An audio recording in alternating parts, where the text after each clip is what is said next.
Welcome back to Boruto Anime Review, episode number 88. This is the 89th episode of Boruto Naruto Next Generations, A Piercing Heart.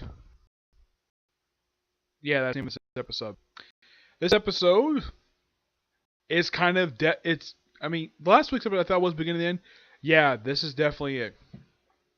This episode has it kind of does start off where the last week's episode left off with Boruto taking on Sadara briefly, and then we have the open titles, come back, and it's chaos all over the place. There's several things going on.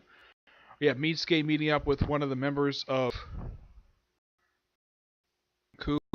what's his name here?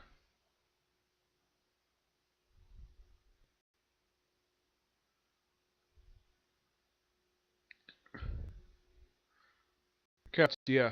The Team 10 is briefly seen. They're just hanging out in the tunnel, just chillaxing, and that's really it. They can barely move, so they can't do anything. Yep, and they're pretty much done for this whole entire arc, from what I can tell. Yeah, and then, oh yeah, in case you're wondering, how does Boruto and Sasuke have this little genjutsu under where they have to fight each other as dolls? Well, first, Boruto knocks a sword to basically fight each other with swords, because the swords are around. So, the force pick up these swords to attack each other. Now, Sasuke used her genjutsu on Boruto, her Sharingan, but Kiru closes Boruto's eyes because she has that ability.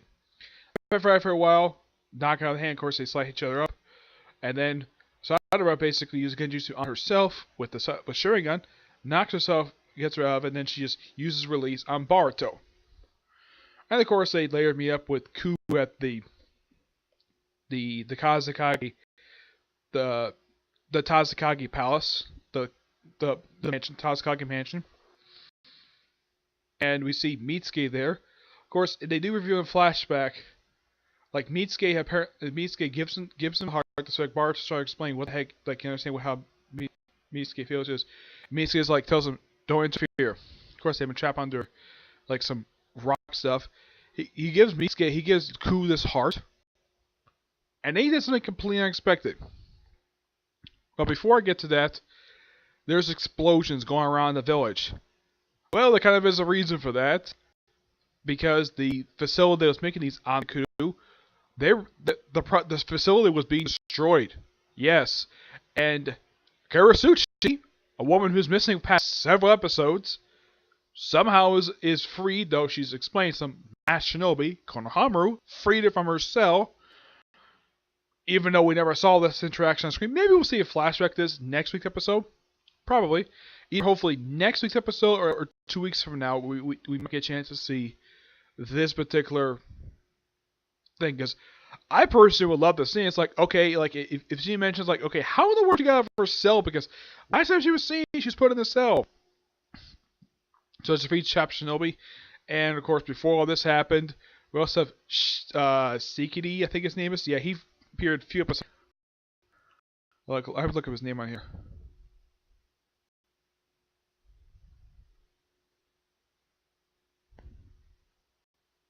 Yeah, Siki, one of the tunings of it. Yeah, he comes back after not being seen for about 4 episodes. Yeah, it only been about 4 episodes. His last appearance was back in episode 85. So it's been a good 4 episodes since we actually last saw him. It's great to see. It's okay to see the guy. I actually think he's an interesting character. And he finds Hokanai's former bodyguard, where he's basically sort of rescued locations. He's right there because he says you're the only shinobi who's not been imprisoned. Go do some fighting. Never see this guy fighting. Of course, that's long after that we had Sushi bring out the rest of the shinobi. Yeah, and the shinobi, the 5 shinobi that were chosen to have their hearts removed, they were all freed. As what happens to the crazy scientist guy, never revealed. Presumably, Konohamaru may have killed him, may have captured him, or the guy ran away. Never revealed in this episode. Probably for the next episode, but I guess it's there. But then let's get back to after since I've revealed all that, what happens next? Okay, Meisuke gives him the heart. He's doing this little ranting villain speech like any villain do.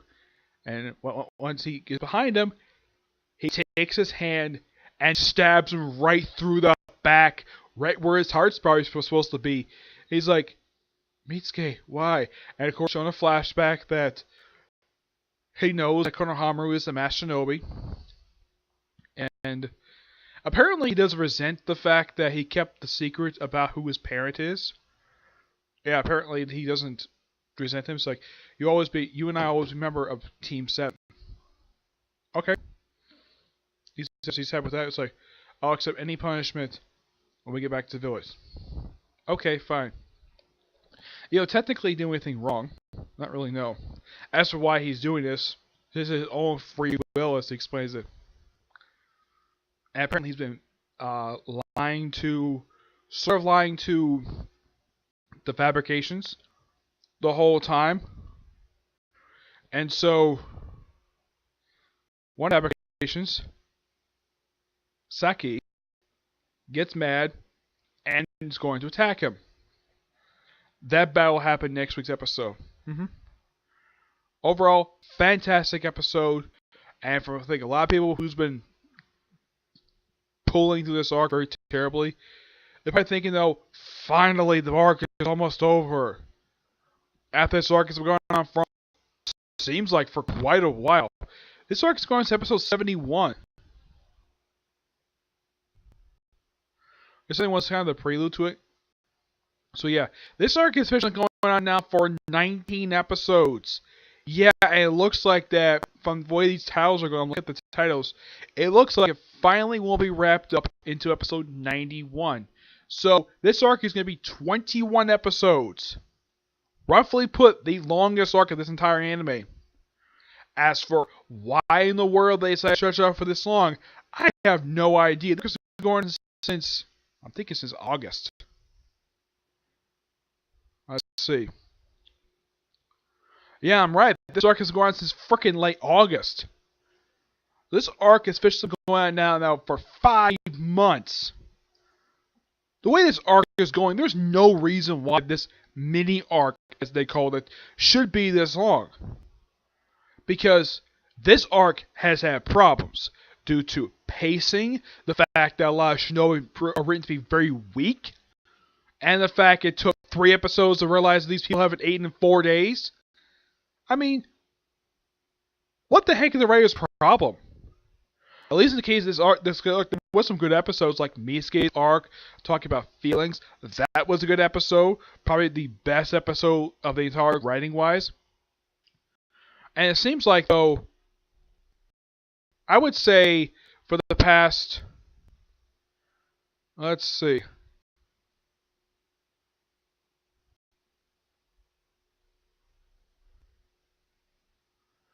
I'd say for the past 4 episodes, we finally have something happening. After a lot of the time, it seems like almost nothing is happening. You see little minor skirmishes, not major battles like you get in the past few episodes. But I'm hoping that of the last 2 fabrications that are there, I'm hoping these 2 survive because I actually like these 2 characters. One, because they're a female woman, and she's a very lovely woman. And I wouldn't be surprised that after she's taken, it's like, I would appreciate someone commented to her that she has very beautiful eyes. Despite the fact they're getting 2 eyes, but they're very beautiful. And of course, the other guy being such a really cool character. These two, why I like these 2 is because of the 4 fabrications that, aside from Ku, these 2 received the most development out of the 5 new characters in this arc. I'm not counting the mad scientist guy because this guy is barely a character. He's just a crazy scientist. He just really wanted to initiate an organized plan because he sees it as a way to raise himself, from what I can tell. Yeah. But I would say Ku himself is a really lackluster villain. Yeah, I'm watching this guy. He's basically a stereotypical, he's a very poorly written villain.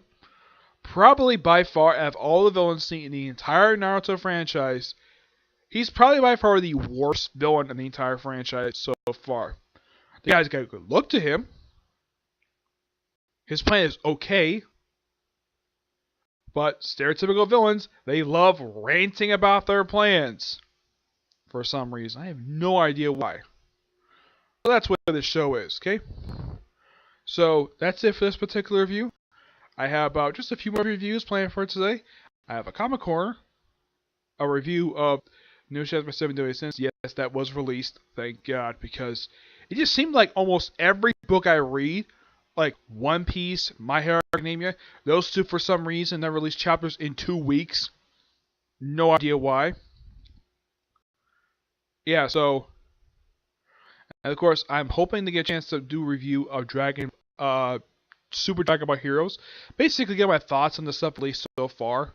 I mean, it's overall only been 7 episodes released in the past 6 months. Mainly because they're just promotional stuff for the actual game, but I like the story for them, so I'm going to talk about them. And hopefully, if I get time to tonight, I may get a chance to talk about Season 3 of Overlord. That one's a maybe. But so far, I have about, I'd say about 3 more videos overall I can do today, but 3 or 4 videos. But that's really it.